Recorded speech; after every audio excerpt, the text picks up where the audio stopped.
Salam vatandaşlar. Inni yurttaşına kalan oğullarınız, kızlarınız, doğanlarınız, ayar doğanlarınız, eneniz, atağınız, kiminiz var orada, her hocalıktan biri, ikisi, üçüsü denen vardır. Yurttaşına işlemeyene 5 manat kazanacak bir şoların hosarlarına seslenen hem Mehmet'inki de karar. Bir de şu ayrıcalıktan yağdadık. Biz sizi katı elbet görüntümüz geliyor. Yıllar geçti. Kimin gelenine 10 yıl, 15 yıl yurttaşında bulup görenler var. Sizem elbette küysensiniz, doğanlarınızı, oğullarınızı, kızlarınızı, en atanızı. Eğer sizem bizimki yarı görürsünüz geliyen olsa, şular inni, bolar gelsin, dolansın öyüne, oğucuna, vatanına, oturup bir yerde sohbet etsek, iyi bilsek, didarlaşsak diyeniniz var olsa, size minne imsim oturmağında azıcık hareket edin, yardımcı olun bize. Biz berden bir özümüzün kıyırıp bağırıp oturanımız yetmeye, sizin hem destekleriniz gerek hükman etmeden siz, oram sizin borcunuz, sizin yartı göğreğiniz berde, yartı anırda kaldı. Siz şunu yal düşünün. Siz bizim bilen tamamlanmalı, bizim sizin bilen tamamlamalı özümüzü. Şunun için ay bir un gelir, yollar açılar gelir deyip düşünmek.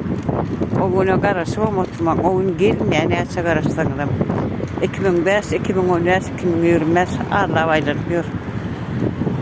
Şunun için hareket edin size azıcık. Şu berdeki yurttaşındaki hosarlarınızı görürsünüz geleyen olsa, şuralara kavuşmak isteyen olsanız gayret edin de size dek oturmayın. El eliyor, iki el bir yüzüyor diye. Bir el anırda kaldı, bir el berde kaldı. Yani açılacak mısın? Açacak mısın? Vay açık geliyor mısın?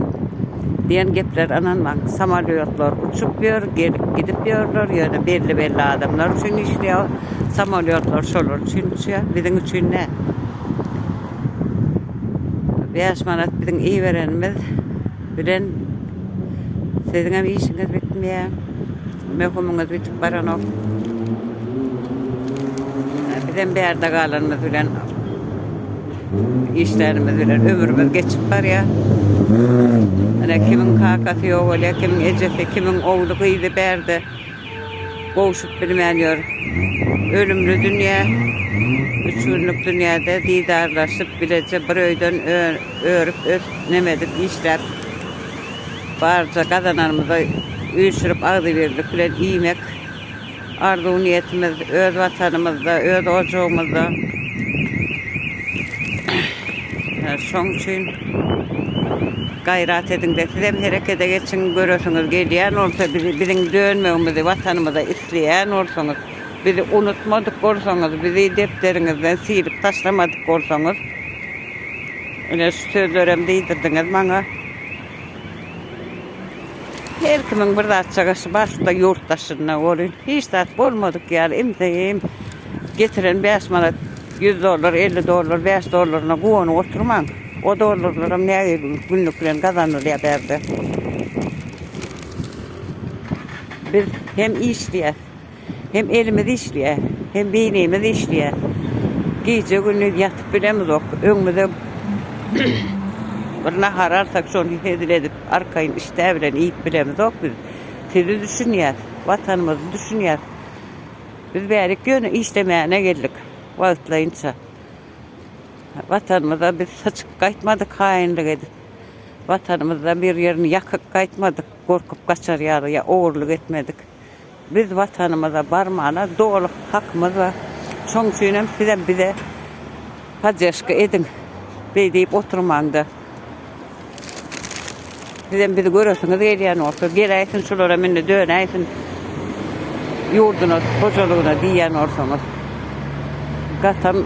Katırağım gürledim baştan olayım canımı diyen yapıdın. İki taraftan olmalı iş.